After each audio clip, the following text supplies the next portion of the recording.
자, 용도 지역은 뭐 제일 중요한 얘기로서 이제 틀을 정확히 항상 머릿속에 가지고 계셔야 되는 도관농자.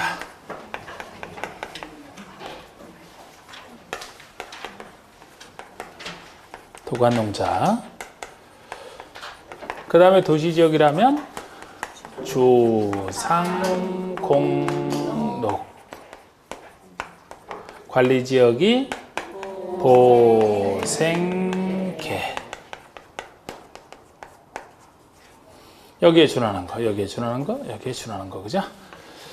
이것이 주상공록만 0에 따라 세분이 된다라고 했는데 0에 따라 세분되는 것이 전일준, 전용 일반준. 전용이면 양환주거 간격인데 1, 2종 나눠지는 것은 단독이냐, 공동이냐. 일반이면 편리한인데 1, 2, 3종 나눠지는 것은 저층, 중층, 중곤충 등 중심으로 주는 다른 기능. 자, 상업적이라면 중심, 일반, 근린, 유통, 중일군요. 중심, 도심, 부도심, 일반적인 상업, 근린 지역에서 일회용 서비스 공급, 도시내관, 유통기능. 공업이라면 전용, 일반, 준. 전용이라면 중화, 공해성 업 들어가는 거. 환경을 저해하지 아니하는 공업배지. 준이면은 다른 기능, 상업업문의 보완이 필요한. 녹지라면은 보생자죠. 보전, 생산, 자연. 순수 보전, 농업적 생산에서 개발을 유보. 불가평요, 제한적인 개발이 허용되는 뜻. 뜻이 기본이고. 자, 24번 봅시다. 24번. 용도지역에 대한 설명으로 틀린 것은 도시지역 축소에 따른 용도지역 변경을 관리기로 위반하는 경우에는 주민 및 지방의 의견 청취 절차를 생략할 수 있다. 아까 나왔던 거예요. 아까 나왔던 건데 역시 정답은 아니잖아요. 여기서도 맞는지 문제 틀린 거 묻고 있잖아. 2번에 택지개발지구로 지정곳이 되었다가 택지개발사업의 완료로 지구지정이 해제되면 그 지역은 지구지정 이전의 용도지역으로 환원된 것으로 본다. 왜 X에? 사업 완료로 해제가 됐기 때문에. 자, 우리 구역 해제 원리는 다 똑같아요. 구역 해제 원리는 똑같습니다. 자동 해제니 해제하는 것도 있고 뭐 이렇게 돼 있지만 항상 어느 구역이 지정됐을 때 사업이 미시행으로 해제가 되느냐, 사업 시행이 안 돼서 해제되느냐, 반대로 사업 시행이 완료로 해제되느냐에 따라서 원인이 달라지죠. 만약에 사업이 안 돼서 미시행으로 해제가 됐다면 그 구역지정으로 의지됐던 효과는 사업 안 하니까 과거로 환원된 것으로 봐야 되지만 사업 시행 완료로 해제가 됐다면 환원된 것으로 보지 않는다. 그 원리는 여기든 개발법이든 정비법이든 똑같은 원리예요. 이거는. 단지 법마다 뭐 몇 년 하나 숫자가 있으면 그게 다를 뿐이지. 그럼 지금 여기는 우리가 잘 몰라도 택지개발지구로 지정됐다가 사업 완료로 해제가 됐기 때문에 그 전의 지역으로 환원된 것으로 보지 아니한다 그래야 되는 겁니다. 이게 정답이잖아. 그런데 이렇게 해제가 됐을 때 과거로 돌아가느냐 안 돌아가느냐는 행위제한에 관련된 얘기이기 때문에 중요한 얘기가 되는 거예요. 이런 건. 3번의 관리지역에서 농지법에 따른 농업진흥지역으로 지정고시 된 지역은 농림지역으로 결정고지정서로 본다. 이게 무슨 말인지 생각나시나요? 지정특례 중에서 우리 공유수원 매립지에 대한 특례가 있고 요거는 기존 땅인데 타법률에서 지정된 곳에 대한 특례죠. 도시지역으로 의지되는 거 5가지 쭉 있고 여기처럼 농림지역으로 의지되는 것은 전제가 관리적인 땅을 전제로 해서 그곳에 농지가 농업진흥지역으로 지정되면 농업진흥지역은 농림지역으로 가야 될 때니까 저절로 농림지역으로 결정고지된 것으로 본다는 거잖아. 전제 조건이 좋아야 돼요. 관리지역을 전제로 합니다. 농림지역보다 행위제한은 완화되어 있는 곳이 문제가 되는데 도시지역은 애초에 지정을 못하니까 개발할 땅이라 농업진흥 지정을 못하니까 빠지고 관리지역만 있어요. 농림대 이렇게 보낼 필요 없고 자연환경 보전지역인데 행위제한이 더 엄격한데 농림지역으로 보낼 필요는 없죠. 그리고 요 얘기랑 항상 구별해 둘게. 똑같이 관리지역에서 보전산지로 지정고시들이 따르면 보전산지는 농림의 림을 구성하기도 하고 농림지역 또는 자연환경 보존지역 둘 중에 하나로 의지되는 것도 있죠. 보존산지는 자연환경 보존할 필요도 있으니까. 그리고 4번 얘기는 용도지역을 세부 용도지역으로 나누어 지정하려면 관리구로 결정해야 된다. 용도지역의 세분, 지역의 처음 지정이나 세분이나 다 관리계획 내용 아닙니까? 그럼 관리구로 하라 그런 얘기가 되겠고요. 5번은 도시지역이 세부 용도지역으로 지정되지 아니한 경우에는 용도지역의 용적률 규정을 적용할 때 보존 녹지에 대한 규정을 적용한다. 자, 우리 지역에서 행위 제한은 세 가지가 있죠? 지역의 건축 제한. 어떤 걸 건축할 수 있느냐 없느냐. 건축할 수 있다라고 했을 때 거기랑 관련해서 건폐율, 용적률 제한이 있잖아. 이 지역의 행위 제한을 그 지역에서는 그 지역의 행위 제한을 적용합니다. 그런데 지금 이것처럼 자, 지금 이건 여기 얘기지만 보세요. 똑같은 얘기잖아. 도관농자 4개 지역으로 지정이 안 돼 있다. 어느 행위 제한을 적용할 것이냐. 어디에요? 일단 막아놓고 보잖아, 원리. 제일 중에서 엄격한 자연환경 보존지역에 대한 행위 제한을 적용하겠다. 도시지역까지는 지정이 됐는데 여기 이렇게 세분이 안 됐으면 어느? 보존 녹지. 도시지역 중에서는 이게 제일 싼 곳이라 그랬죠? 관리지역인데 세분이 안 돼 있어요. 그러면 보존관리에 대한 것을 정한다. 그 논리 중에 하나 아닙니까? 지금 도시지역인데 세분이 안 돼 있어요. 그럼 도시지역 중에서 가장 엄격한 지금 용적률 규정 나와 있지만 다른 것도 마찬가지예요. 보존 녹지에 대한 것을 정한다 이렇게 합니다. 이거를 가지고 행위 제한을 안 한다 이렇게도 틀려요. 하는데 보존 녹지에 대한 규정을 적용한다는 얘기지. 이미 틀린 것은 뭐 정확하게 나왔습니다만 다른 지문들도 2, 3, 4 지문은 3번, 5번 지문은 다 중요한 지문이 되는 거예요. 이게. 다른 데서 다시 나올 수 있는.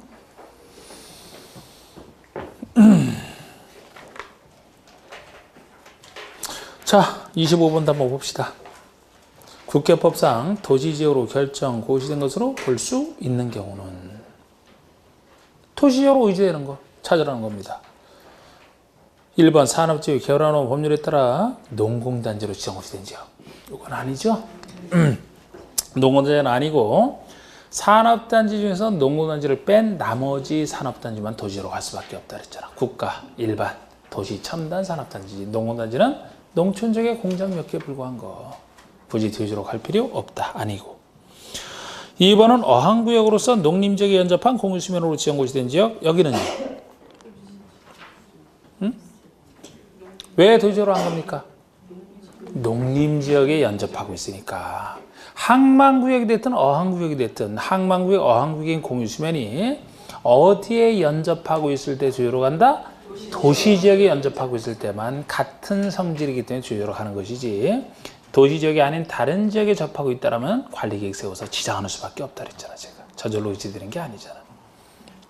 3번은 취락지구로서 개발법에 따라 도시개발구로 지정고시된 지역. 이거 도시지역으로 갑니까? 모르겠어요? 그럼 어떻게 해야 돼? 패스. 4번 보세요. 4번. 항만법에 따라 항만구역으로 계획관리지역에 연접한 공유수면으로 지정고시됐다. X죠. 이거는 계획관리지역에 연접하고 있잖아요. 도시지역에 연접해야 된다니까. 2번이든 4번이든 5번에 택지개발 척추법엔 택지개발지구로 지정고시된 지역. 이게 답이잖아요. 택지개발을 하려면 엄청나게 개발할 수밖에 없잖아. 도시로 갈 수밖에 없는 땅이잖아. 이게 정답이잖아. 3번은요. 3번은 국계법에 나와 있는 내용이 아니고 여러분들이 오전에 오늘 배웠던 도시개발법에 나와 있는 내용이에요. 도시개발법에서는 도시개발구역으로 지정이 되면은 도시지역과 지구단위 계획구로 의제된다 그랬죠? 네. 그럼 도시로 의제되는 것에 속할 것 같죠? 그런데 비도시에 이미 지구단위 계획이 지정돼 있거나 취락지구일 때는 그러하지 아니하다. 원래 그럼 도시개발구역은 도시지역으로 의제되는 건 맞아요. 그쪽 법에서. 그런데 이건 왜 아닙니까? 취락지구이기 때문에 아닌 거야. 취락지구이기 때문에 도시지역으로 의제가 안 되는 거야. 그런데 국회법 얘기를 문제를 개발법에 가지고서 여기 지원해 왔으면 그건 당연히 상식적으로도 정답이 안 되겠죠. 국회법 문제인데. 지문 채우느라고 해놨지. 답은 5번이 돼야 되고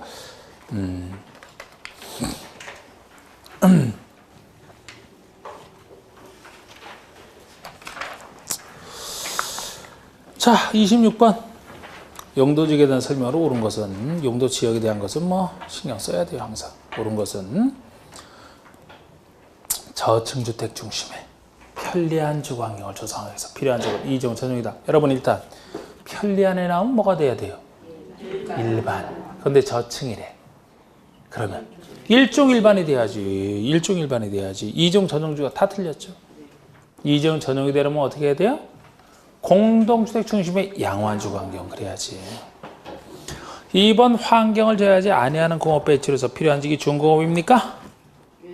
일반 공업이지. 준공업이라면 다른 기능이 섞여 있다 이게 들어가야죠. 경공업을 중심으로 하되 주거 상업 업무 기능의 보완이 필요한. 3번의 공유수면의 매립구역이 둘 이상의 지역에 걸쳐 있다. 매립지가 나오면 이건 매립지에 대한 특례를 생각하셔야 돼. 그럼 매립구역이 둘 이상의 용도지역에 걸쳐 있는 경우에는 걸친 부분의 면적이 가장 큰 용도지역과 같은 용도지역으로 지정된 것으로 본다. 여러분 매립지가 나오면 매립지에 대한 특례는 크게 두 가지잖아요.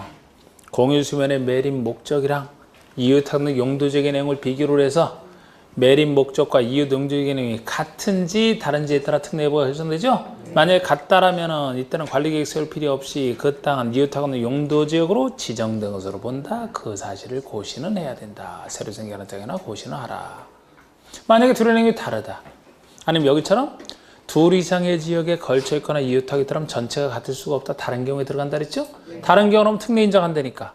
도시군 관리계획 세워서 원래 목적에 맞게 지정을 해야 되는 것이지 여기처럼 둘 이상에 걸쳐 있다면 전체가 다른 경우이기 때문에 관리계획 결정해서 지정하라 그래야 되지. 면적 큰 부분과 같은지 말이 안 되는 얘기죠. 그냥 지어낸 말이야. 지어낸 말.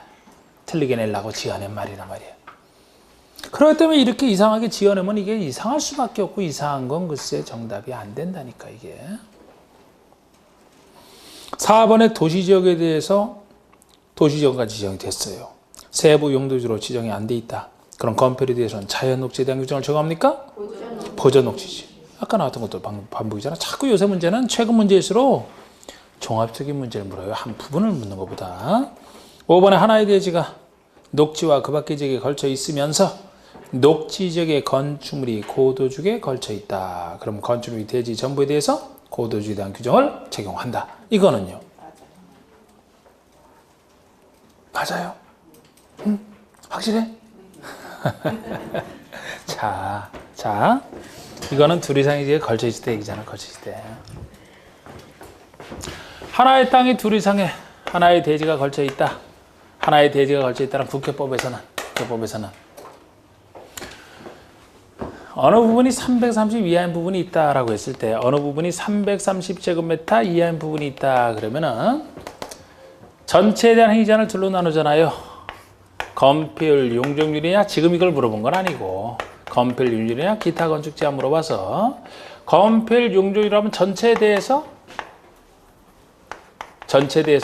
가중평균값을 적용한다. 가중평균값이 면적 크기를 고려한 게 가중평균값이기 때문에 요거는 계산 문제에 주로 쓰인다 그랬죠? 이게 지금 생각이 좀 안 나나요? 생각이 나나 들으면. 생각이 안 나는 눈치 같네. 이거 참, 이것도 진도 나가는 게 깝깝해지네. 이거 참 얘기했을 때 착 들어야 되는데.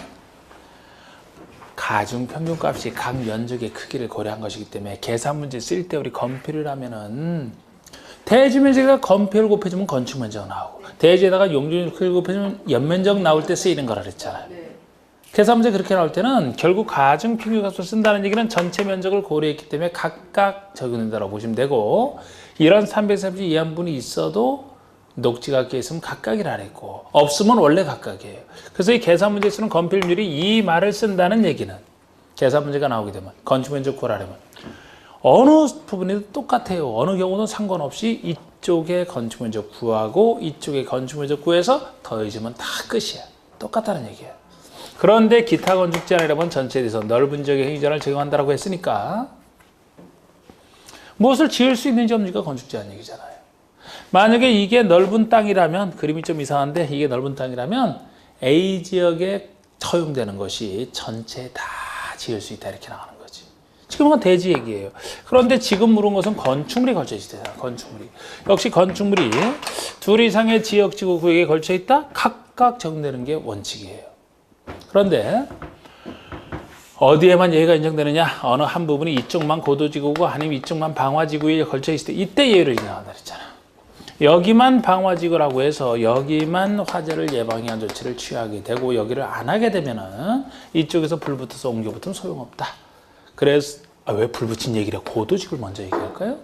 자, 우리 고도지구 이 부분만 높이나 통제하고 여기를 높이 통제 안 한다면 하나의 건축물인데 여기는 높이 통제받고 여기는 안 받아요. 이상한 모양의 건축물이 생기기 때문에 여기에 대한 규정을 건축물과 대지 전부에 다 적용할 필요가 있다. 그래서 예외를 인정한다 그랬잖아요.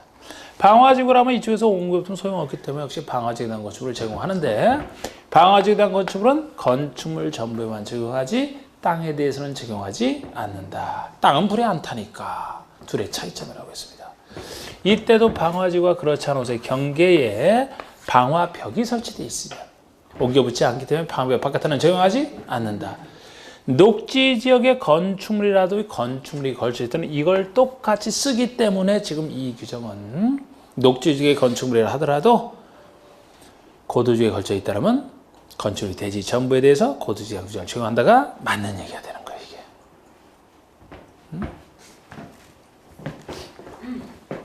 요거는 이제 계산 문제 쓸 때 쓰는 것이고요.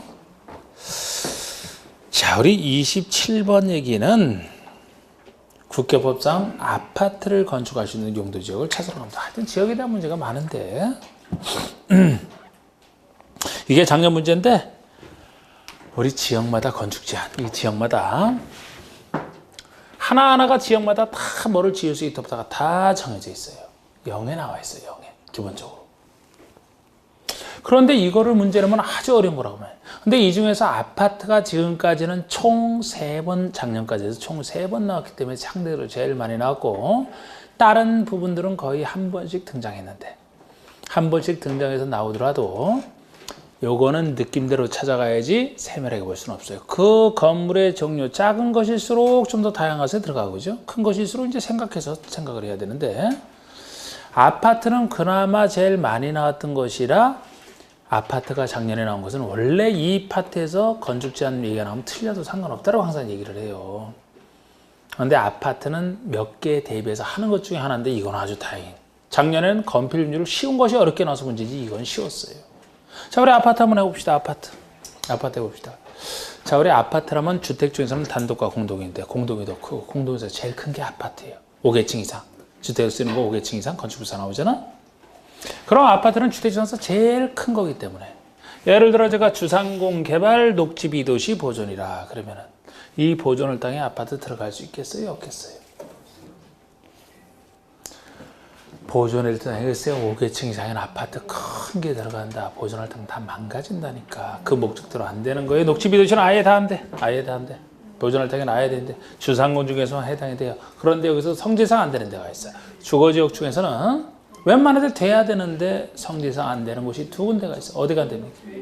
일정전은 왜 안 돼요? 단독주택 중심이라 아파트가 여기 들어가면 그 뜻에 안 맞아. 여기 안 돼. 또 어디가 안 될까요? 일종일반도 안 돼, 여기도. 왜요? 저층 주택 중심이고 제가 저층은 4층 이하까지 지을 수 있다 그랬죠? 아파트는 5계층 이상이 돼야 되거든. 개념상 안 돼. 그럼 일종 전용, 일종 일반 안 된다는 걸 정확히 하셔야 돼요. 왜? 개념상. 나머지 돼. 상업지역 중에서는 요통을 뺀 상업지역에 나머지 다 됩니다. 나머지 다 돼. 중심상업에도 자꾸 의문 가지시는 분들이 있는데 중심상업은 주로 주상복합으로서 지어요. 주상복합으로서 제일 크게 짓게서 워낙 비싼 땅이라 아파트 오히려 더 크게 져, 더 크게. 주상복합으로 짓지만. 유통에만 안 돼, 유통에만. 왜 유통에는 안 되느냐? 유통기능 증진이나 여기는 단독부터 안 되는 곳이야. 위험해서. 대형 화물차 다니는데 단독부터 안 된다. 단독이 안 되는 곳이 단독이 안 될 정도면 나머지 주택은 다 안 되죠. 단독이 안 될 정도. 안 돼. 여기는 안 돼. 공업 쪽에서도 여기 안 되고 여기도 안 돼. 여기만 돼. 여기만 돼. 전용업 역시 중화학 공해성업이라 단독이 유일해 이 두 군데만 단독이 안 돼요. 여기는 단독은 되지만 아파트처럼 큰 건 안 된다. 결국 공업에서는 준공업만 아파트가 허용이 돼요. 여기가 주거, 상업, 업무기능 보완이죠. 그죠? 그래서 주거기능 보완이기 때문에 큰 주택이나 아파트도 들어갈 수 있다. 그래서 주상권 중에서 일종 전용, 일종 일반을 뺀 주거지역과 유통을 뺀 상업지역과 공업지역, 준공업지역 정도만 허용되는 게 아파트거든요. 근데 아파트를 건축할 수 있는 지역은 했는데 지역 계획관리 비도시라 안 된다니까. 일반 공업 일반 공업 안 돼요. 준공업은 되지. 유통상업이면은 안 돼. 일종 일반 주거 개념상 안 돼. 이종 전용 이걸 그냥 찾아야지. 왜요? 공동주택 중심인데? 공동주택 중심이 이종 전용인데 뜻만 알아도? 지금 아파트라면 아파트 포함해서 제가 5, 6월 달에 한 8가지 정도를 제가 말씀드리거든요. 아파트 포함해서 8가지 정도 말씀드리는데, 아니, 이건 아파트를 정확히 몰랐다래도, 뜻만 알아도, 센스가 있다라면, 5번 찾을 수 있어야 되지 않겠나요? 이거 쉽게 나온 거야, 이게. 원래는 여기서 다른 과목 그냥 느낌대로 찍어야 돼. 확신 없이. 응? 자, 건폐율경주주라도 나오는 거. 이거는 거의 매번 나오는데 작년에 특례에서 처음 나와서 보통은 특례가 처음 나왔어요. 여기에 대한 뜻만 주로 했었어요. 요건 그래서 작년에 나온 거와 상관없이 이 원칙은 항상 해두셔야 돼. 자, 우리 요거를 해봅시다. 요거를 다시. 자, 제가 요거 할 때 근린과 유통의 크기 순서 바뀐다라는 전제 조건 하나. 또 항상 같은 크기로 움직이는 것이 건폐율에서는 같은 크기인 것이 보존할 땅 중에서 보생농자의 녹지까지 들어간다 그랬죠? 용적률이 아니지? 그래서 건폐율이라면 녹지와 보생농자, 용적률이라면 네 가지, 보생, 농자 이 네 가지만 같은 크기다 해놓고 법외한 한도, 건폐율의 법외한 한도는 20, 40, 70, 90, 24 친구 중에 하나다. 24 친구 중에 하나다. 제일 비싼 90짜리가 우리 법외한 분류 중에서 상업적이 제일 비싼 곳이니까 90이 될 수밖에 없고, 제일 낮은 20%짜리는 제가 체크한 요것이 체크해놓고 20%. 그럼 보존할 때에서 혼자 남는 계획관리가 40. 그 다음에 주거공업이 남는 것이 이것이 70. 그래서 24 친구 완성이고, 0까지 고려에 따라 주장 두 군데서만 달라지기 때문에 나중엔 법령 똑같고, 주거지역이 70이라면 제일 비싼 준주거가 70을 받을 수밖에 없고, 최대치 받을 수밖에 없고, 일반 60, 전용 50으로 줄어드는데 3종 1번만큼 특별히 50이다. 이거거든요. 상업지역이다 그러면 제일 비싼 중심이 90, 일반 80, 차원수 밖에서 겁 없이 80 쫓아가고 70이 된다. 이게 다예요. 나머지는 법령 똑같으니까. 두 군데만 신경 쓰는 건폐율입니다. 용적률이라면 법에 하는 것이 제일 낮은 거 80, 제일 높은 거 1500, 그 다음에 중간에 145, 100, 400, 500이 있다. 제일 비싼 1500짜리가 제일 비싼 상업지역이 1500이요. 제일 낮은 80%짜리는 보생농자 체크한 것이 80이 되고, 이제는 녹지랑 계획관리 둘이 남았으니까 145 중에 이게 제일 낮은 100이 될 수밖에 없고, 그럼 나머지 중에 주거와 공업인데 주거가 좀 더 비싸다. 주거가 500으로서 공업지역 400보다 100이 더 크다. 영해한 한도는 최소 최대에 나와 있지만 숫자 물은 적 없고, 최대 크기만 갖고 크기 순서 정도로 기억한다 그랬습니다. 이렇게 했던 거 있죠. 이렇게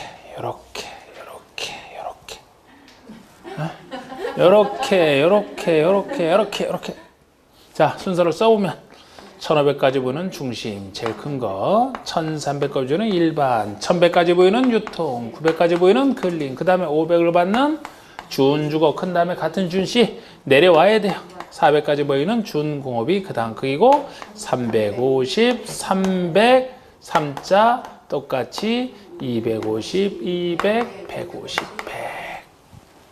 일단 이 정도만 해도 이게 바로 이거잖아요. 중심, 일반, 유통, 근린, 준주거, 준공업, 일반공업, 전용업 다 해결하고 위에 가서 3중 1원부터 들어가서 쭉 없어진다. 순서. 녹지가 100인데 보존 녹지만 80까지 보이고 이거 그대로 100이고 끝. 이런 식의 문제니까.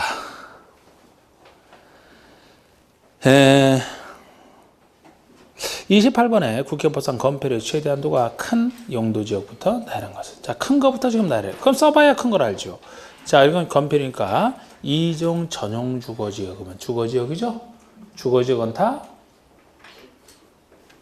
765, 50이지.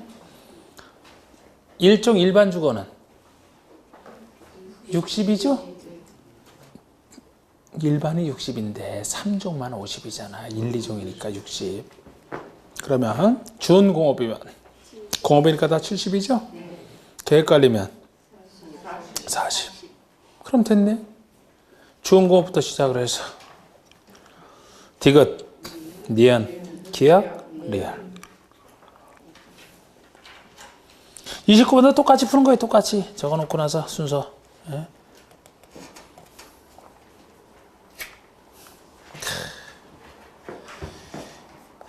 30번에 피곤한 거. 이 30번 문제가 도시군계획 조례로 정할 수 있는 건폐율의 최대 한도가 다음 중 가장 큰 것은. 이게 작년 문제 처음으로 나온 거예요. 처음으로.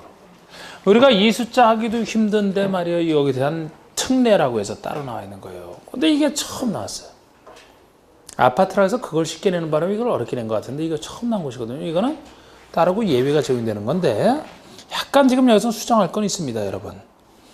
거기 그 4번, 5번 돼 있죠. 해설에 4번, 5번에 도시지역, 외지역 또는 자연녹지에 지정된 개발진흥조 40 이렇게 돼 있죠. 자연녹지를 체크하시고 자연녹지는 30이다 이렇게 체크를 해주세요. 그거 바뀐 겁니다. 자연녹지의 개발진흥은 30.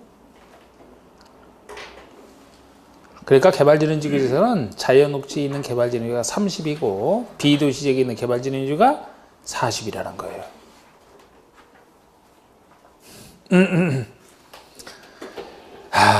요것이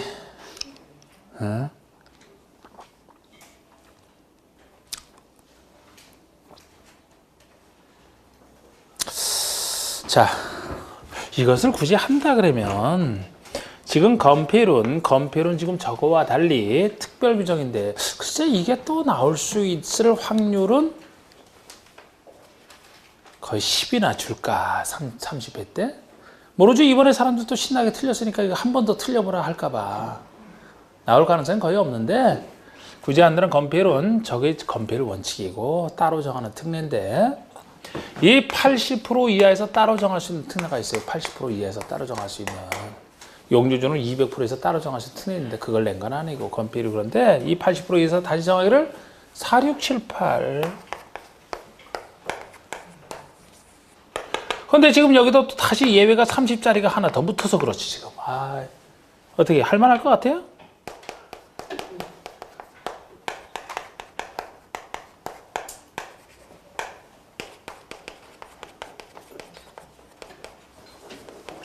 순서대로 이렇게 써놓으면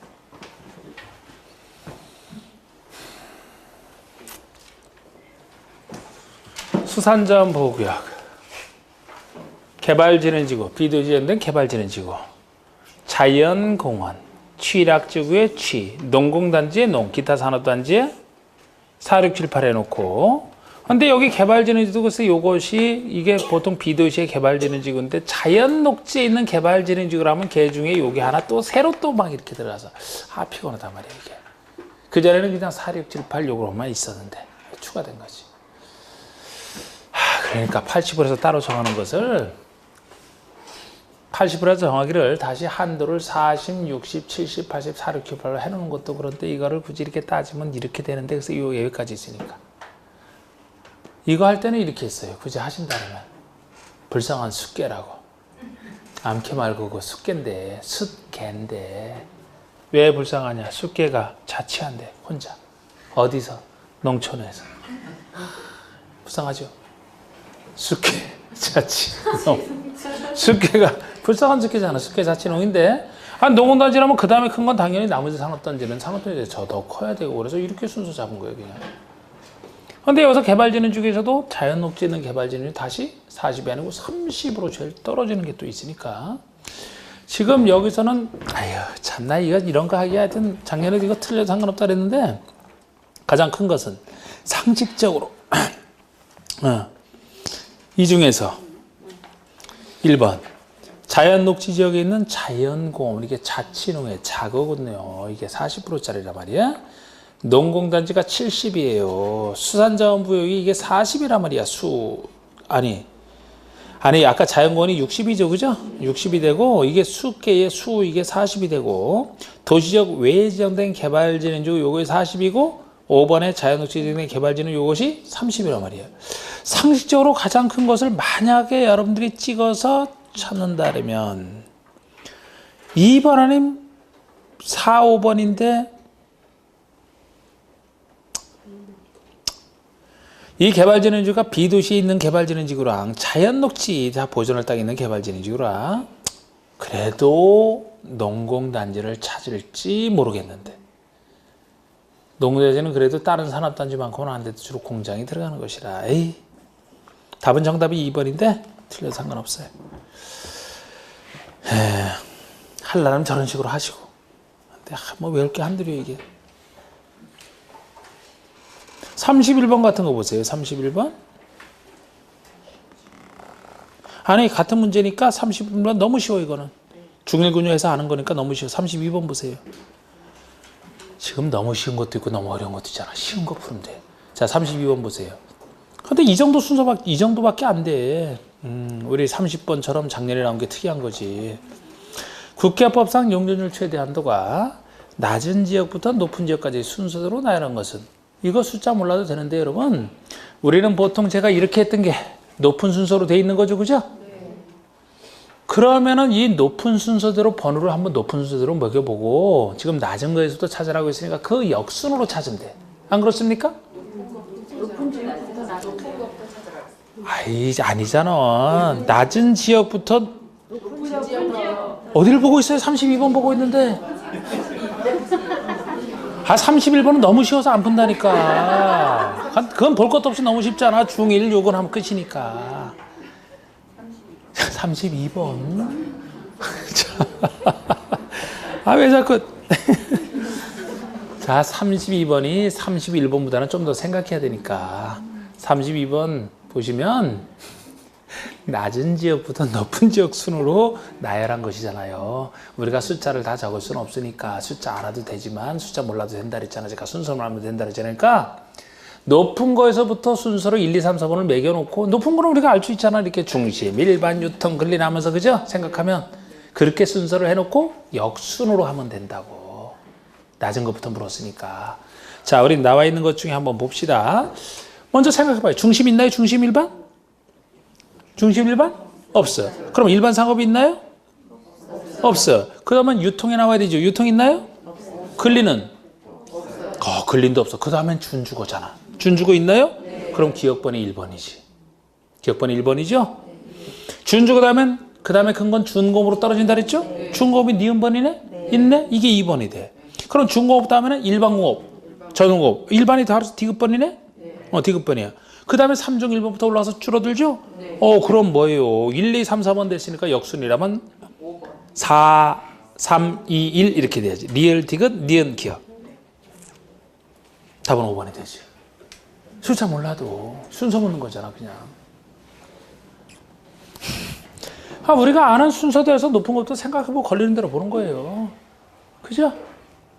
지금 여기서는 이게 나왔잖아. 이렇게 해서 여기까지 안 나오고 그 다음에 요거 다음에 요거 네 개잖아.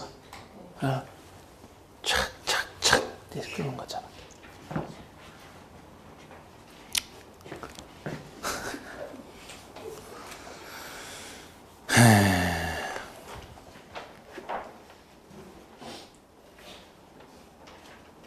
여러분 지구가 33번에 지구별 건축제에 대한 설명이 나왔는데 용도 지구별 건축제에 대한 설명이 나오게 되면 이거는 어려운 문제에 속하는 거예요.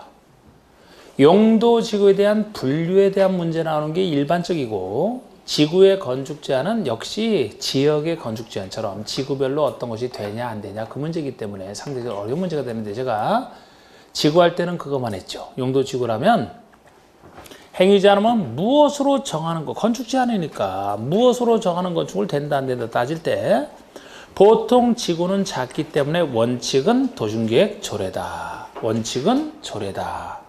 조례가 아닌 예외를 3가지 정도를 따라오셔가지고 거기에 해당하지 않는 것은 조례다. 거기 틀에서 맞출 수 있는 것은 맞추고 내용으로 어쩔 수 없어 그거는. 근데 제가 그 예외할 때가 지구의 틀을 기억하셔야 되죠. 고도지구에서는 높이가 핵심이니까 고도가 높이가 핵심이니까 핵심인 높이를 도시군 관리로 직접 정하라. 지구 지정할 때 쓰는 관리로 직접 정하라. 그 점에서 예외다. 또 하나 취락지구라면 들어가는 곳에 대한 행위 제한 특성을 살려서 자연 취락이 녹지 비도시만 들어가니까 지역에 대한 근거인 대통령령. 집단 취락은 개발정보에 들어가니까 개특법령.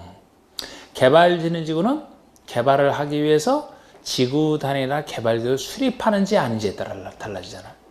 개발진흥지구에서 만약에 지구 단위 계획이나 개발지구를 수립하는 곳이면 그 계획으로 직접 통제해야지 개발이 될 것이요. 조례에 맡기면 안 되죠.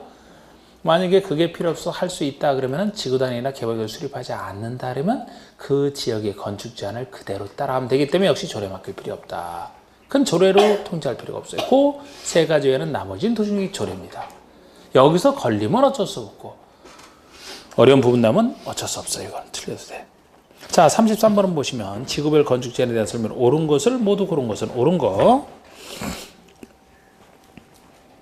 이것도 괄호 속에 괄호 속이긴 하네. 기억번에 경관지구안에서의 건폐율, 용적률 높이 등의 적용에 대해서는 도시계획위원회가 정한다.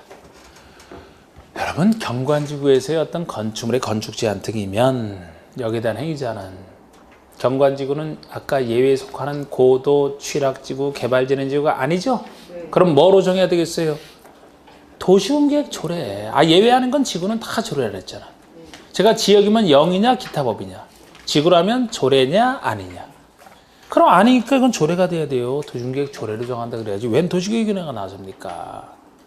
이건 틀렸어요. 조례 아니면 그 예외만 생각하시면 돼요. 그러면 옳은 것 찾는 것이니까 기억번이 들어가면 정답 다 아니에요. 빨리 풀 때. 그럼 기억번 들어가는 걸 다 없애버리면 1, 2, 3번이 벌써 탈락이에요. 니은번 봅시다. 집단 취락 지원에서 건축 제한에서는 개특법령이 정한 바. 이건 예외 중에 하나죠? 이건 맞아. 그럼 니은번이 들어가야 정답이에요.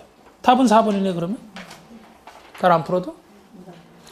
디귿번의 고도주간에서 건축을 신축할 때 도시군관리로 정하는 높이를 초과하거나 미달하여 건축할 수 없다.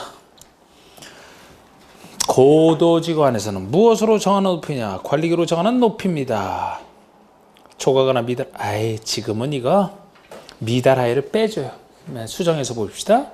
이 당시 나올 때는 초과 미달이 맞아요. 그런데 지금 고도지구는 최고 높이만 통제하기 때문에 그 높이를 초과하는 것만 못지지 미달하는 건 나올 수가 없어요. 그냥 미달을 빼고 보세요.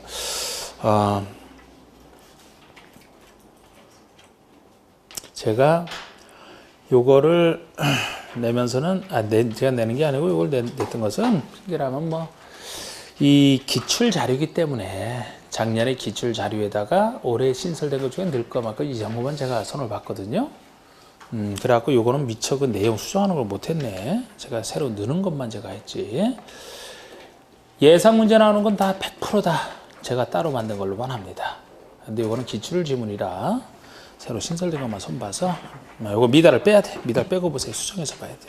정답은 이미 나왔지만 리을번에 자연 취락지구 안에서는 5층 이하 범위에서 관광 휴게시설을 건축할 수 있다.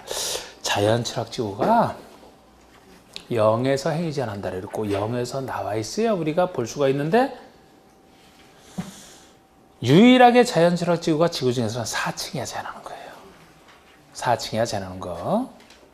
지구 중에서는 유일하게 4층까지만 제한하는 게 자연 취락지구밖에 없어요. 그게 0에 나와 있는 제한입니다. 그러니까 5층 아니야. 4층 이하야 되고 관광 휴게시설도 건축할 수 없는 건데 그걸 몰라도 이건 틀리는 겁니다.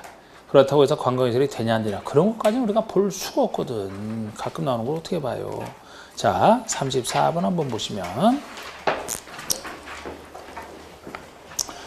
용도지구 정의로 틀린 거. 요거는 수정될 수밖에 없죠. 이것도 지구가 바뀌었기 때문에. 근데 올해 같은 경우라면 용도지구 이 종류, 분류 나오는 게 행위제한보다는 더 유력합니다. 요거 종류 좀 생각나세요? 법과 영해한 세 분 있잖아. 경관지구, 호도지구, 방화지구, 방제지구, 보호지구. 또 뭐 하나 취락지구, 개발진흥지구, 특정용도 제한지구, 복합용도지구 나오는 거. 거기에서 우리 종류 나눠지는 것은 종류 우리가 그냥 생각대로 나오는 대로 판단하되, 예? 우리 경관지구라면 경관은 둘 중에 하나밖에 없잖아요. 자연경관이냐 반대인 시가지 경관이냐. 근데 요거랑 특별한 특화경관 따로. 특화경관은 무엇이냐 구별하시면 되고, 고도지구 이제 나누는 거 없고 최고 한도만 통제하니까 방화 없고, 방제라면 어느 곳에 재해를 예방할 것이냐에 따라서 자연 상태냐 시가지 상태냐, 자연 시가지 방제 이렇게 나눠지고, 보존지구라면 보존할 것들 세 가지 있잖아. 역사문화 환경 보존지구, 중요 시설물 생태계 이렇게 나눠지는 거. 그 다음에 취락지구라면 자연 취락, 집단 취락, 개발진흥지구라면 주거개발, 산업유통, 관광휴양, 복합, 특정, 상업을 위한 것만 없다. 나머지는 종류 나눠지는 거 없고, 이런 것들 뜻 헷갈리기 쉬운 거. 자, 특화경관지구 한번 볼까요? 특화경관지구면 지역 내 주요 수계의 수변 또는 문화적 보존과 큰 건축물 주변의 경관 등 특별한 경관을 보호 유지하거나 형성하기 위한 형성에서 필요한 지구다. 우리 특화경관만 좀 주의하시면 돼. 특별한 경관이니까. 우리 자연에서 따온 수변 경관, 인공 경관에서 따온 문화적 보존수가 큰 건축물 주변의 경관 등 특별한 경관을 보유지 형성. 이것이 특화경관지구 정확합니다. 이번에 시가지 방제지구면 건축물과 밀집되어 있는 지역이 이미 시가지가 형성되어 있는 곳이잖아. 이곳에 시설 개선을 통해서 만약에 자연 방지라면은 토지 용도가 낮은 곳이라면서 건축 제한을 통해서 더 이상 들어오지 말아라. 여기는 건축 제한은 무의미하고 많은 사람 살고 있는 곳이니까 시설 개선을 통해서. 맞습니다. 자연 취락이라면 개발자원의 취락, 요게 틀렸죠? 개발자원의 취락은 어느 걸 얘기해? 집단 취락을 얘기하잖아. 그러니까 이게 틀렸고, 역사문화 환경 보호지구면 요거는 아까 특화경관이랑 헷갈리면 안 된다 그랬잖아. 역사문화 환경이니까 문화재 등은 들어가요. 그런데 보호지구니까 반드시 보호 보존이 들어간다는 거죠. 그래서 문화재 전동사에서 역사 문화재로 보존과 큰 시설 및 지역의 보호 보존 정확합니다. 이거를 1번이나 헷갈리면 안 돼요. 1번에서는 문화적 보존과 큰 건축이 나오더라도 경관을 보호하겠다. 그건 경관지구 한 종류라 특화경관이 되고, 여기는 경관이 나오면 안 돼. 보호와 보존만 나오면 역사문화 환경 보호지구예요. 요거랑 중요점을 생태계에서 해서 있다 그랬잖아.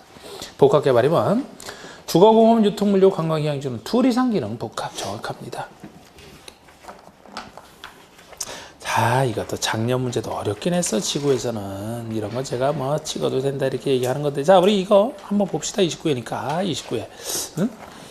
지구 안에서의 건축 제한에 대한 설명으로 틀린 거 됐는데, 지구에서 건축 제한이니까 어렵게 낸 거라고 이게.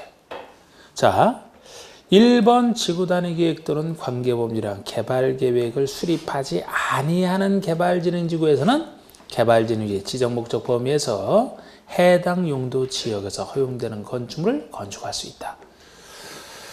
이거는 우리가 예외 중에 하나로 맞는 거예요. 개발진흥지구는 사업을 해야 되는데 기존 지역의 행위자로 할 수 있느냐 없느냐. 할 수 있다면 지구 단위가 필요 없죠? 지금 이거는 할 수 있는 경우잖아. 그래서 지구 단위나 개발 계획을 수립하지 아니하는 곳이니까 그냥 지역의 건축 제한에 따라서 하면 된다. 맞는 얘기입니다. 만약에 기존의 행위 제한으로 할 수 없어서 지구단위나 개발계획을 수립하는 개발진이 지구를 하면 그때는 그 계획에 위반하면 못 짓는다. 지구단위 같은 게 위반하면 못 짓는다. 이렇게 통지한다 그랬잖아요. 그러니까 이건 맞는 얘기야. 이번에 고도지구안에서는 관리구로 정하는 높이를 초과하는 건축을 건축할 수 없다. 이건 정확합니다. 예외 중에 하나. 높이를 관리구로 직접 정하겠다. 지금 예외 중에 하나가 1번, 2번 다 나온 거예요, 지금. 3번의 일반 주거지구에 지정된 복합용도지구 안에서는 장례시설을 건축할 수 있다. 모르겠어요. 4번의 방지지구 안에서는 용도지구 안에서 층수 제한이 있어서 1층 전부를 피로티 구조로 하는 경우 피로티 부분은 층수에서 제외한다. 모르겠습니다. 5번의 자연취락지에서는 4층 이하의 방송통신시설을 건축할 수 있다. 자연취락지는 0에 나와 있는데 그 내용을 물었고 3, 4번도 세부적 내용을 물은 거예요. 4층 이하지만 방송통신이 되는지 안 되는지 모르겠어요. 이래서 이거는 어려운 문제라고. 그런데 어려운 문제를 찍더라도 평상시 공부한 거 외쳐서 1, 2번은 찍으면 안 되고 3, 4, 5번 중에서 찍어야 되는데 이 찍을 때 느낌대로 한번 봐보시라는 거예요. 예를 들어서 일단 4번은 좀 빼놨으면 좋겠어요. 4번 같은 경우는 우리가 층수 제한할 수 있어서 이거는 이제 나중에 건축법에서 용도 제한할 때, 용도 분류할 때 단독주택과 공동주택에서 층수를 빼주니 안 빼주니 거기서는 이걸 다룹니다, 제가. 근데 거기서 다루는 논리가 1층 전부를 피로티 구조로 해서 그 벽을 상당 부분 허물어버리고 기둥만 남겨놓은 게 피로티 구조거든요. 그래서 주차장으로 쓰는 경우가 많아. 예를 들어 아파트 연립은 전부를 다 주차장으로 쓰고 이럴 때만 이제 층수에서 빼주고 다가구 다세대라면 이제 한 반 정도만 그렇게 해도 일부만 써도 빼주는 게 있는데 피로티 부분은 거의 층수에서 제외되는 게 보통이에요. 지금 여기서 1층 전부를 피로티 구조로 하는 경우라면 이 피로티 부분은 층수에서 전부로 하면 다 제외돼요, 원래. 그러니까 이거는 혜택 주려고만 맞다고. 3번, 5번 중에 선택한다면 이럴 때 지금 제가 복합용도지구는 일일계, 일반 주거, 일반 공업, 그리고 계획관리지역 정도만 개발하려고 한다 그랬는데 이런 복합용도지구 안에서 장례시설을 건축할 수 있다. 이걸 우리가 어떻게 공부를 합니까? 물론 법에는 있어요. 그런데 이걸 어떻게 공부할 거냐고, 이거를. 보다 중요한 지역에서도 세밀하게 할 수가 없는데 이걸 어떻게 하냐고. 찍어야 돼요. 아니면 자연철학지원에서 4층에 하는 맞는데 그래서 방송제로 되는지 안 되는지를. 자, 여러분. 이럴 때 한번 생각을 해보시라고. 우리 일반 주거면은 굉장히 값도 사실 비싸고, 그죠? 많이 개발된 곳이야. 많은 사람 모여 살고 주거지역에. 이 주거지역에 상식적으로 장례시설을 지을 수 있을 것 같아요? 와, 안 될 것 같아? 장례시설 막 들어오면 사람들이, 사는 사람들이 싫어해서? 아, 그럼 이거 틀렸다고 해서 이거 찍을 거예요? 그러면 왔다지. 근데 제가 지역에서 건축 제안할 때 한 8가지를 말씀드린다 그랬잖아요. 그 중에 하나가 장례시설도 들어가. 장례랑 관련된 시설 다 들어갑니다. 그 중에서. 근데 제가 그쪽에서 강의할 땐 그래요. 장례시설은 주상공예만 안 된다. 주상공예만 안 되고 녹지나 비도시에 된다. 초기에는 녹지 비도시에서 자연환경 보전시설도 안 됐어요. 근데 워낙 장례시설이 이 죽음과 관련된 시설이 부족하다 보니까 지금은 자연환경 보전지역도 자연환경이 약간 파괴되더라도 조례가 정하는 바에 따라 허용을 합니다. 그래서 제가 얘기할 때는 이제 법령, 조례까지 다 보는 것이라 전체적으로 이제 따지는 거예요. 어차피 찍을 수밖에 없으니까. 근데 이런 그 장례시설 포함한 그 묘지 관리시설 이런 것들은 주상공예는 안 돼. 반대가 심해서 땅값 떨어진다고, 집값 떨어진다고. 그런데 여기서 일반 주거를 더 개발하고자 하는 복합용도에서 장례시설을 지을 수 있겠냐고요. 안 되지. 주상공예는 기본적으로 안 되는데. 그쪽에서 그렇게 언급하는 부분 갖고 찾으면 좋고. 찍을 때. 그리고 방송 통신에 이 통신 하는 거 자연스럽게 왜 안 되겠습니까, 이게. 5번은 된다고 봐야지. 근데 이렇게 찍는 것을 한번 해보려고 했는데 사실은 지금은 이런 거 지나가도 되는 거예요. 제가 찍을 때도 한번 이렇게 찍어보라고 하는 거지. 종합적으로 따져서 상식적으로. 우리 집 주변에 장례시설이 들어오면 나는 어떻게 할 것인가? 안 될 것이다. 일반 주건데 머리띠 서르고 나갈 것이다. 에? 자, 그러면 뭐 28회 때도 요거는 28회 문제 36번은 나중에 5, 6월 달 하면 이건 쉬워지는 것이고 새로운 지구 신설은 지구밖에 안 되니까 그러면 이제 뭐를 보시느냐 용도 구역 문제가 37번이네요. 이거 아주 쉬운 거야. 아주 쉬운 거야. 한번 해볼까요? 용도 구역 칭에 대한 설명으로 옳은 것은 용도 구역 칭에 대한 설명으로 옳은 것은 1번 국장은 개발 제한 구역 지정을 도시군 기본계획으로 결정할 수 있다. 글쎄 이거를 이제 잘 찾으시잖아 그렇게. 기본계획이라서 틀렸잖아. 그런데 이것도 그냥 개발지구는 넓으니까 국장 여기에만 딱 필이 꽂혀 있다라면 안 보인단 말이야 이게. 국장 맞으니까. 그런데 국장은 맞겠는데 글쎄 기본계획이잖아. 무슨 기본계획 이런 걸 해요. 용도구역은 관리계획 내용이니까 틀렸고 2번의 시도의사는 도시 자연공유지정을 광역으로 결정할 수 있다? 이것도 광역도시계획이 틀렸지. 광역도시계획이나 기본계획은 방향정하는 불과해요. 용도구역을 지정할 수는 없어요. 관리계획으로 해야 되잖아. 그게 틀렸고 3번의 시도의사는 도시 자연공원에서 해제되는 구역 중 계획적 개발이 필요한 지역의 전부나 일부에 대해서 지구단위 계획구역을 도시군 관리계획으로 지정할 수 있다. 이것이 지구단위 계획구역 지정을 얘기하고 지구단위는 관리계획 내용이고요. 그 내용을 보더라도 도시 자연공원구역이면은 보존할 땅이라 원래는 안 되는데 여기서 해제가 되면 개발화되기 때문에 지구단위 계획을 지정할 수 있다. 그럼 지구단위 계획은 누가 지정하느냐? 원칙 시도지사. 나온 것만 판단하면 돼. 시도지사가 원칙적 결정권자다. 맞습니다. 4번의 시도지사는 수산자원 보호구역 변경을 도시군 기본계획으로 결정할 수 있다. 이거는요. 4번은 응? 해양수산부 장관? 그렇게만 바꾸면 맞아요? 기본계획도 틀렸잖아. 주어, 목적어 다 틀렸어. 맞는 거 하나도 없어. 5번의 국장은 시가조정 결정을 광역도시로 결정할 수 있다. 요거는요. 이것도 다 틀렸어요. 그냥 시가조정 계획이면은 시도지사가 나와야 되죠? 국장이 나오면 국가가 연기안이 나와야 되잖아. 그리고 역시 광역도 틀렸고. 그러니까 이 문제는 제가 쉽다고 한 게 글쎄 누가 지정하는지 거기에만 꽂혀 있지 않다라면은 평범하게 봤다라면은 1, 2, 4, 5번은 다 관리계획이 아니기 때문에 그냥 틀린 거예요. 관리계획으로 결정하는 것은 지구단위에 대한 거 3번밖에 없잖아. 1, 2, 4, 5번은 그냥 막 틀렸잖아. 이런 건 맞춰야 될 문제에 속하는 거죠. 그래서 혹시 4번, 5번 찍을까 봐 4번, 5번 막 다 틀리게 해놨잖아. 그냥 혹시 찍어줄까 봐. 응? 이거 맞춰. 그러니까 이런 식으로 반대는 틀리라고 하는 문제는 일부러 어렵게 막 낸다니까. 그러니까 그런 걸 하는 건 아니란 말이에요. 그게. 아까 같은 거, 찍대, 뭐, 틀려도 상관없어요. 찍대. 자, 아유, 참, 이렇게 풀 게 많어. 세상에. 이런 식으로 나가면 5일 동안에 못 하는데 말이야. 그런데 우리 38번의 시가조정구역 같은 경우는 구역 중에서는 제일 중요한 구역 아닙니까? 자, 우리 시가와 조정구역이면은 시가와 속도를 조정하겠다. 무질서한 시가 제되는 속도를 조정하기 위해서 안정적 개발을 위해서. 그래서 여기서는 자 봅시다. 그냥 틀린 것은 1번 시가와 조정구역 변경은 도시군 관리계획에 의해서 이루어진다. 구역은 뭐 지정 변경이다. 관리계획 내용이니까. 시가와 유보기한은 5년에서 20년 내에 기한한다. 유명하죠? 5년에서 20년 사이에 정해집니다.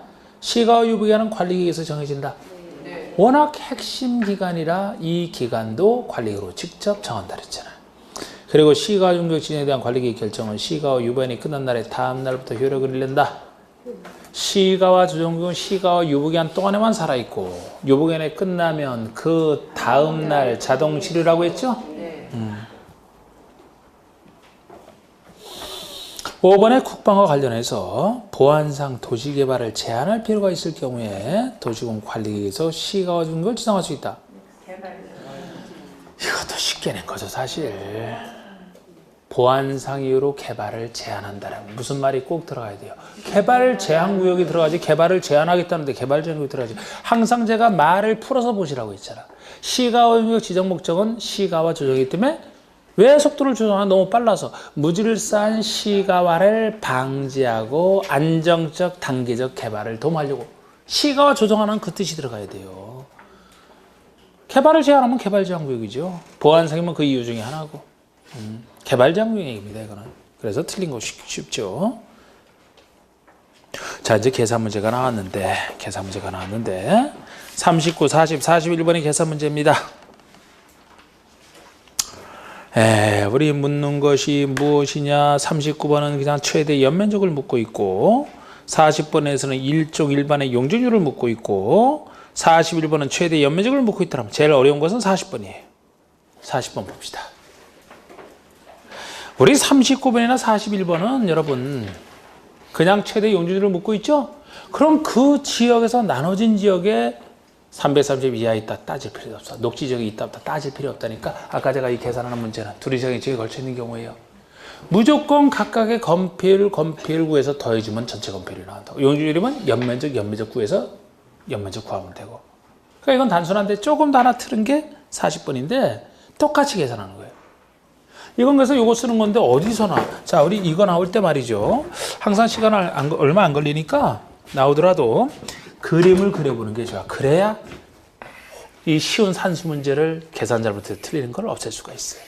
자, 지금 둘 이상에 걸쳐 있대잖아. 40번의 A시에서 값이 소요하는 1000제곱미터 대지니까 써보라고. 이게 전체가 1000제곱미터예요. 면적이 1000제곱미터인 대지는 1종 일반에 800, 2종 일반에 200씩 걸쳐 있다. 그럼 1종 일반 해놓고 이것이 800제곱미터래, 면적이. 그 다음에 2종 일반 해놓고 2종 일반은 면적이 200제곱미터래, 1000 중에서. 보통 이렇게 다 주어질 것 같으면 뭐 전체 1000 이렇게 얘기 안 하고 해도 되는데, 다른 것을 하나 아는 점은 이걸 통해서 하는 건데. 자, 이렇게 돼 있죠?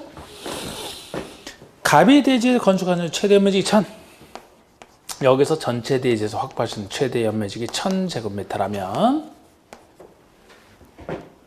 1200. 이거 잘못 적으면 큰일 나요. 단순한 거. 실수 안 하려고 했는데 이거 잘못 적으면 안 돼. 최대 연면적이 1200일 때 AC 조례에서 일종 일반의 용적. 일종 일반의 용적률이 이걸 묻고 있어요. 묻는 게 이거란 말이야. 일종 일반의 용적률이 얼마인지. 맞죠? 괄호 속에 2종 일반의 용적률은 200. 이쪽의 용적률은 200이야. 그럼 이 주어진 걸로 그냥 푸는 거예요. 살짝 꼬아놓은 것 같지만 결국은 뭐 똑같아. 보세요, 그러면. 이런 거 따질 필요 없다니까. 계산 문제 나오면 무조건 제가 어느 경우나 각각을 구해서 더해주면 끝이라 그랬잖아. 그럼 전체 연면적이 1200이 나왔다는 얘기는 이쪽 연면적과 이쪽 연면적 합친 게 1200이 나왔다는 얘기죠? 요거를 보면 이쪽에 연면적이 나와 있잖아. 연면적은 대지면적 곱하기 용적률이니까 200 곱하기 2. 200 보니까 둘이죠? 그럼 얼마가 돼, 여기? 이쪽 연면적이 400이 된다는 얘기예요. 그러면 여기는 얼마가 나와야 돼요? 800제곱미터가 나와야지. 이게 400이라면 전체가 1200이니까 1200 빼기 400, 이게 800이 나와야 돼. 그럼 여기서 800이 나왔다는 것은 대지면적, 요게 X 뭐라고 했을 때 대지면적 곱하기 용적률 한 것이 800이 나왔다는 거죠? 800X는 800이죠? X는 1이죠? 1이라는 건 뭐예요? 100%를 얘기하는 거죠. 아주 쉽죠?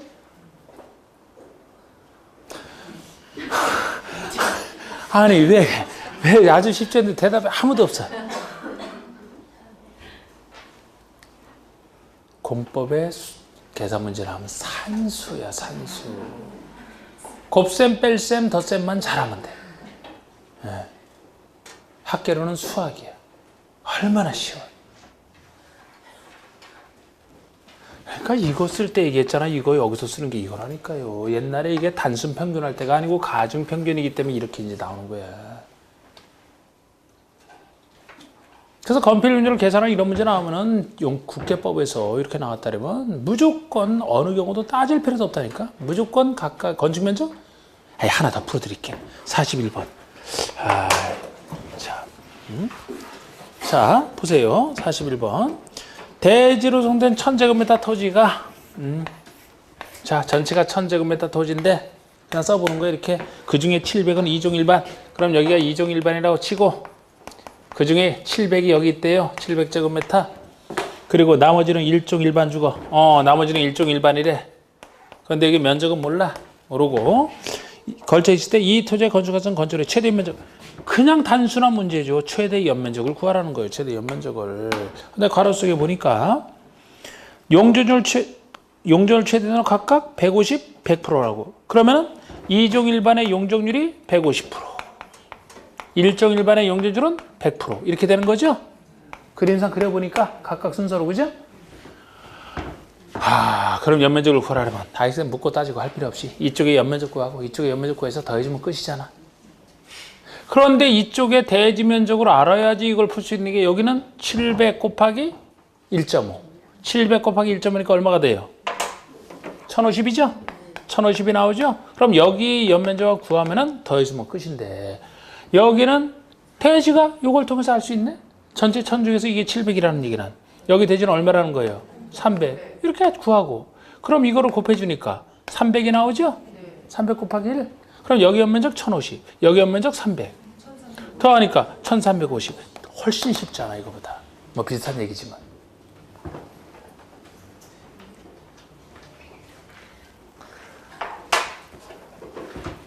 이거기 때문에 그래요. 이거기 때문에 어느 경우나 원래 각각인데 이래서 국회법에서 이렇게 둘 이상의 지역에 걸치는 문제가 나오게 되면은 계산 문제는 아주 쉬운 거예요.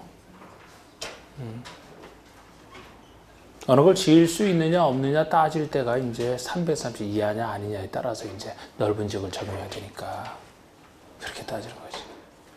이렇게는 아직 낸 적이 없습니다만 예를 들어서 2종 일반에 아까 얘기했듯이 아파트가 여기 허용되는 곳이라고 하고 여기는 아파트 허용이 안 되죠?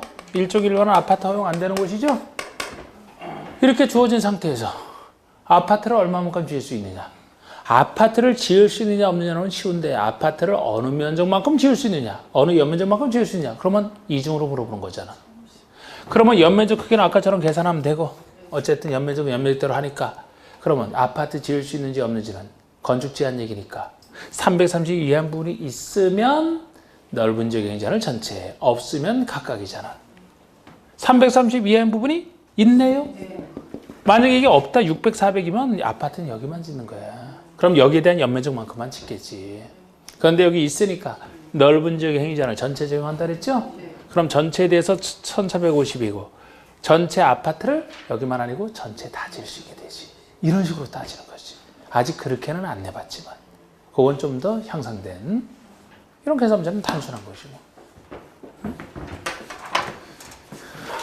아주 39번은 그림까지 그려졌으니까 거기다 그대로 계산하면 되고 이건 우리가 그림 그려가면서 한 거고. 아이고야 이거 이제 몇 페이지 한 거예요 이거 지금? 허허 이거 큰일이야 이거. 140부터 풀었나요? 138? 138이다. 그럼 22문제 푸는 건데 22페이지?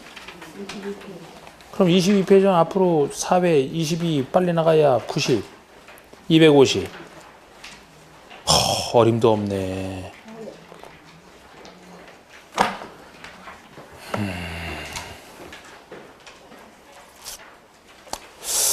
제가 너무 좀 세세하게 풀어드렸나? 아까 그 찍을 수 있는 것도 찍어보자 하면서 내가 그렇게 하느라고. 여러분 지금 요거 다른 데서 이거 저 특강 요거 기출 특강 들으실 때 예습을 해와요? 안 해고 그냥 맨몸으로 와요? 그냥 맨머리로 옵니까? 예습하고 와?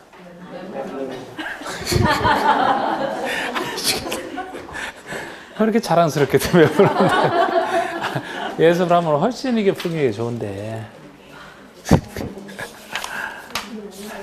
그러면 그 내용도 한번 mp3라도 듣고 나요? 역시 맨몸으로 오나? 아, 이거 참 진도가 꽤 안 나가네, 생각보다.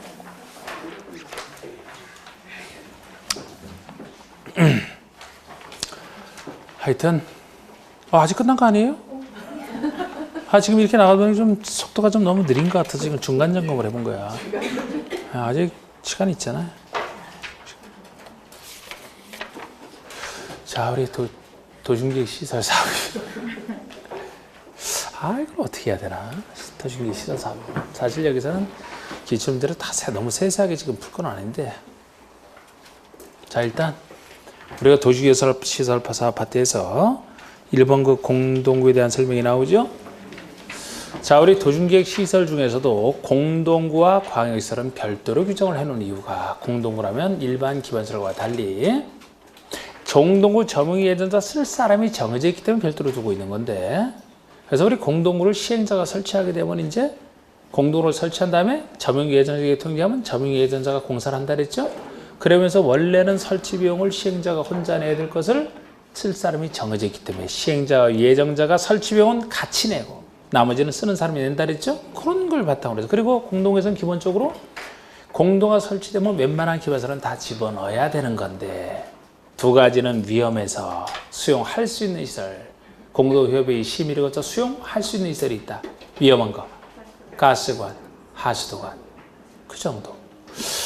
자, 42번에 공동구에 대한 설명으로 틀린 거 됐는데, 공동구는 덜 나오는 거예요. 1번의 시행자는 공동구 설치 공사를 완료한 때 시행자가 설치소를 완료했다라면 지체 없이 공동구에 수용할 수 있는 시설의 종류와 설치 위치를 일간신문에 공고하라, 공시하라. 우리가 배운 것 중에는 시행자가 공동구 설치 공사를 완료했다라면 어떻게 하라 그랬어요? 시행자가 완료했으니까 거기에 집어넣을 시설, 집어넣을 수 있는 예정자에게 점용 공사 행위를 알려주라 그랬죠? 그래야 그 사람이 와서 집어넣는 공사를 하니까. 이렇게 신문에 공시하라는 얘기 들어봤어요? 혹시 신문에서 이런 공고 본 적 있나요? 틀렸어요. 신문에 공시하는 게 아니고 지체 없이 점용 공사기한 등을 점용 예정자에게 알려줘야 돼. 예정자에게 알려줘야 예정자가 거기다가 뭐 전기라면 전기를 설치하는 사업을 해야 되거든요. 그래야 다른 사람이 쓸 수가 있지. 그래서 그 얘기입니다. 그래서 1번 틀렸고, 이게 그냥 틀렸고,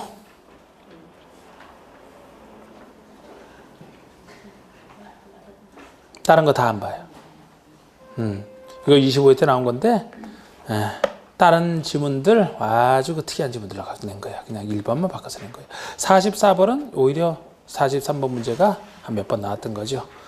국가법상 공동구가 설치된 경우 공동구에 수용하기 위해서 공동구 협의의 심의를 거쳐야 하는 시설은, 수용하기 위해서 협의의 심의를 거쳐야만 되는 것은 가스관, 하수관, 폭발 위험성이 있는 가스관, 오염 우려 있는 하수관, 둘 중에 하나잖아. 그러면 4번이 나왔죠. 이건 이제 심의를 거쳐 수용할 수 있는 것에 들어갑니다. 이 44번 광역시에 대한 문제도 이 광역교과 짬뽕 문제인데, 요거는 이제 5, 6월달 할 때 이거 살짝 언급하는 것 중에 하나예요. 별 얘기 아니고 지나갑니다, 이거는. 자, 45번이 도중계획 시설사업과 관련하여 허용하지 않는 거 됐는데, 여러분 도중계획 시설사업이 진행되는 흐름. 자, 먼저 단계별 집행계획 수립한다. 단계별 집행계획 쓰지 않고 단계별 집행계획. 요거 3월 내 수립하라. 1, 2단계 나누는 거. 나눌 때는 3년 기준으로, 그죠? 3년 내 3년 후. 그리고 단계별 집행계획 다음에 나오는 것은 시행자. 시행자라면은 행정청, 비행정청.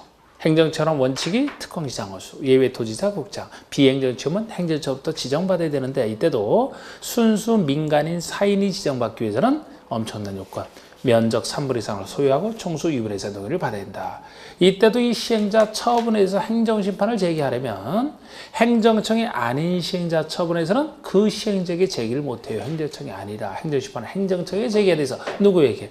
그 자를 지정한 자에게 제기한다. 그런 내용. 그 다음에 시행자가 지정됐으면 실시계획을 작성해서 인가받음으로써 사업시행권을 따고, 사업시행권 땄으면 공사시설 끝나면 중공사 공사완료 공고로 끝나는데, 이때 시행자 보조조로서 몇 가지가 있다. 끝. 1번.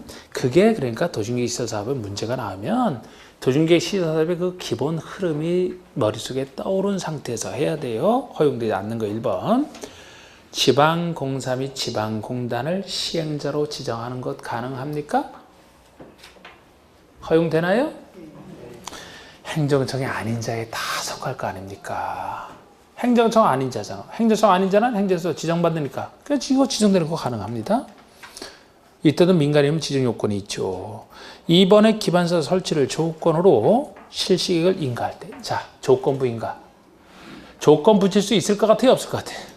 다 있어요. 다. 여기뿐만 아니고 어디서나, 공법 어디서나 각종 인허가 내줄 때 조건 붙일 수 있다 보시면 돼.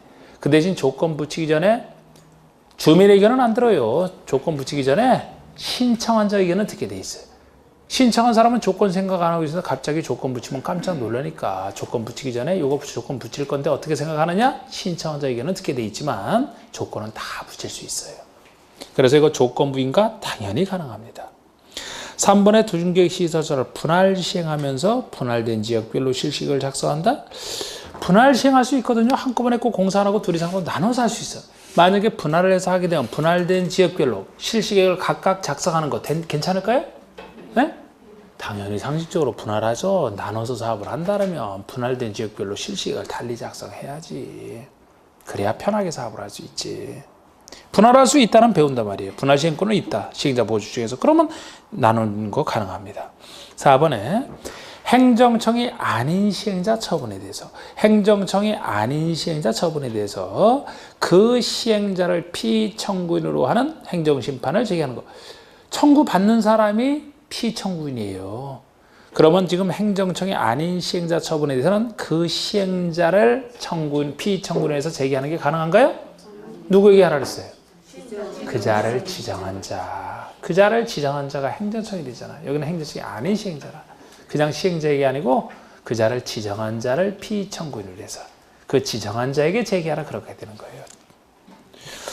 그래서 이게 틀렸고 5번의 시행자가 도중계획 시설사업에 대한 조사 측량으로 해서 소유자, 점유자, 관리인의 동의를 받아 타인트를 임시통으로 일시사용하고 이거 부칙에 나오는 타인투지의 출입권에 대한 얘기, 별 얘기 안 합니다. 넘겨보시고 46번에서는 틀린 것은 했는데 도중계획 시설사업에 틀린 것인데 1번 같은 도의 관할구역에 속하는 둘 이상의 시군에 걸쳐 시행되는 사업의 시행자를 정함에 있어서 관계시장의수 간의 협의가 성립되지 않을 때는 관할 도지사가 시행자를 지정한다. 자리 여러분 원래 특권에서 하는 게 원칙인데 같은 돈에서 둘 이상의 시군에 걸쳐 사업 시행자를 정하는 데 있어서 두 사람이 협의를 해서 한 사람 정하는 거예요. 일하는 사람이라 공동은 아니고 협의를 해서 한 사람 정해야 되는데 이때 시장수랑 협의가 안 된다라면 도지사가 지정한대요. 시행자를. 협의가 안 될 때. 그래도 돼요? 항상 협의를 최우선하되 협의가 안 되면 바로 윗사람이 정해주는 논리잖아요. 어디서나 이것도 비슷한 논리란 말이야. 맞아요. 그러면 이번에 도지사는 광역투기가 관련되는 경우에 관계 시장에서 의견을 들어 직접 사업을 시행할 수 있다. 도지사가 나설 때 시장에서 의견 들어서 할 수 있다. 괜찮죠? 아랫사람 의견 듣는 거 일반적이잖아. 3번 시행자는 사업을 효율적으로 추진하면서 필요하다고 인정하면 사업 대상직을 분할하여 할 수 있다. 분할 시행권이 있다. 4번의 관리계획을 고시한 경우 사업에 필요한 국공유지는 관리계획으로 정해진 목적 외의 목적으로 양도할 수 없다. 이것도 맞아요. 제가 나중에 할 얘기 이거 들어가거든. 5, 6월 달에 할 얘기지만. 그러니까 국공유지가 이 사업에 필요하면 사유주도 수용되는 판인데 국공유지 여기 써야 된다는 거예요. 다른 목적으로 매각할 수 없고 다른 목적으로 매각하게 되면 그 효력은 무효입니다. 네? 효력까지는 안 물어보죠. 양도할 수 없다. 5번 한국토지주택공사가 사업 시행자로 지정을 받으려면 사업 대상인 사유토지 소유자 총수 2분의 3 동의를 받아야 된다. 이것 자체가 쉽게 틀린 거예요. 앞부분에서 약간 어려운 부분 긴가민가 하는 부분이 있어도 아까 얘기한 대로 빨리빨리 받더라면 5번 그냥 찾는 거예요. 왜? 토지주택공사잖아. 공사랑 항상 믿어준다 그랬죠? 제가 시행자로 지정받을 때 일정한 동의요건 채우라는 건 누구? 민간인이 지정받을 때잖아. 동의요건 숫자가 중요한 게 아니고 토지주택공사니까 아예 동의요건 자체가 필요 없는 거예요. 숫자 문제도 아니에요. 그래서 이거는. 응? 그래서 이거 틀린 겁니다. 엄청난 요건이지만 숫자를 제대로 하면 근데 민간 시행자가 할 때죠. 그 다음에 이거 47번 문제 똑같아. 그거 알면 그냥 맞추는 문제. 아까 똑같아. 동그라미 2번. 토지주택공사 갈 때는 또 동의. 틀렸어 그냥. 다 이렇게 반복되는 거예요. 48번 봅시다. 48번 보고 오늘 끝내십시다. 도중계획 시설사업 시행에 대한 설명으로 틀린 것은 지자체가 직접 시행하는 경우에는 이행보증금을 예치해야 된다. 아이고, 바로 틀렸네. 자, 이것도 제가 5월, 6월에 강의하는 내용에 들어갑니다. 제가 이거는 이행보증금 성격 보면서 여기저기서 나오는 거 다 정리를 해드려요. 언제 어떻게 정리를 되냐? 이런 건 마주치한테 하는 건데, 항상 이행보증금이라는 것은 말 그대로 이행을 보증하기 위한 돈이에요. 어떤 보증금은 그 사람을 못 믿어서 하는 거죠? 믿으면 보증금 필요 없어요. 우리 임대보증금도 마찬가지 아니에요? 못 믿어서 하는 거잖아요. 그래서 보통 보증금은 필요한 경우에 부과할 수 있다라고, 예치하게 할 수 있다, 할 수 있다, 임의적인데 꼭 해야 된다라면 믿든 안 믿든 다 하게 돼 있잖아. 어느 경우는 무조건 안 내느냐, 아예 부과를 못 하느냐, 원래 법에서 믿어주는 공공기관 등이라면, 행정처나 공공기관이면 벌써 믿어준다 그랬죠? 어떤 경우에도 보증금 성격의 돈은 하나도 안 내. 공공기관은 어차피 이행보증금 부과를 못해요. 일반인 중에서도 부과하게 할 수 있다. 그게 맞는 거라고. 못 믿어서 하기 때문에. 그래서 이런 지문이 여기뿐만 아니고 다른 데서 나와도 지금 지자체가 시행을 한대요. 보증금 예치는 절대 없습니다. 예치 못 시켜요. 왜? 행정처이기 때문에. 행정처나 공공기관 다 그래요. 민간인 중에서요. 민간인 중에서. 그래서 이게 가끔 이거 틀렸습니다. 어디서 나와도 틀려요. 그리고 이번에 광역시장이 단기불청을 수립하고 할 때는 미리 관계행정위원장과 협의해야 되며 지방에서 이런 걸 우리가 어떻게 알겠어. 광역시의 단계별 집행계획 수립도 이거 3월 내에 하고 뭐 이 정도 1단계, 2단계 나누는 것도 힘들어 죽겠는데 이거 수립할 때 조건은 알 필요가 없어요. 정답 될 수도 없고. 3번에 둘 이상의 시군의 관할구역에 걸쳐 시행되는 도중계획시설 사업이 광역시가 관련돼 있다. 도지사는 관계시장으로서 의견을 들어 직접 시행할 수 있다. 도지사가 할 수 있는 것 중에 광역과 관련돼 있다. 아랫사람 의견 내는 건 좋고. 4번의 시행자는 사업을 효율적으로 추진하기가 필요하다고 인정하면 사업 진행 대상 지역을 둘 이상으로 분할하여 시행할 수 있다. 나눌 수 있다. 행정청의 시행자는 이해관계인의 주소 거소 불명으로 서류 송달할 수 없다. 그러면 그 서류 송달에 가름하여 내용을 공시할 이게 공시송달의 규정을 이용할 수 있는 그거잖아요. 우리 시행자 모두 중에서 분할 시행권, 무료로 열람할 수 있다. 공시송달 규정을 이용할 수 있다. 수용 사용권 그런 거 있죠? 그 중에 하나입니다. 자, 이거 지금 오늘 여기까지 했는데 여러분 이렇게 무조건 다 풀다가 큰일 나겠어요. 이거 진짜 세워라 내워라 이거. 규칙을 정합시다. 규칙을 정해갖고 짝수 문제, 홀수 문제 이렇게 해서 하나로 선택해서 해야 되겠어. 하나하나 다 보다 보면 안 돼. 여러분 짝수 문제를 풀고 싶어요? 복수 문제, 홀수 문제 풀고 싶어요? 홀? 홀? 우리가 월요일날 강의하는 거죠? 홀짝 나가니까 월요일은 홀이죠? 그러니까 홀로 풀겠습니다. 홀로. 그러니까 여러분들은 집에서 풀어오시려면 짝수 문제를 예습을 해오셔. 짝수 문제를 풀어보고 거기 비슷한 게 다 홀수에 다 들어가 있을 거야. 비슷한 것들이. 그러면서 제가 기본적으로 홀수 문제를 푸는 거를 원칙으로 하되 내가 풀다가 홀수 문제인데 뭐 이런 걸 풀어야 되나 싶으면 안 풀고 안 푸는 짝수 문제에서도 이건 괜찮아 보인다 싶으면 제가 예외적으로 풀 거예요. 그런 식으로 해야 될 것 같아. 이렇게 규칙을 정해놔야지 안 그러면 이거 뭐 세월아 내월아 할 것 같아. 어차피는 규칙을 훈련하는 거니까 그죠? 자, 우린 이제 앞으로 홀로 할 거예요. 홀로. 홀. 자, 그렇게 하도록 하겠습니다. 자, 마치겠습니다.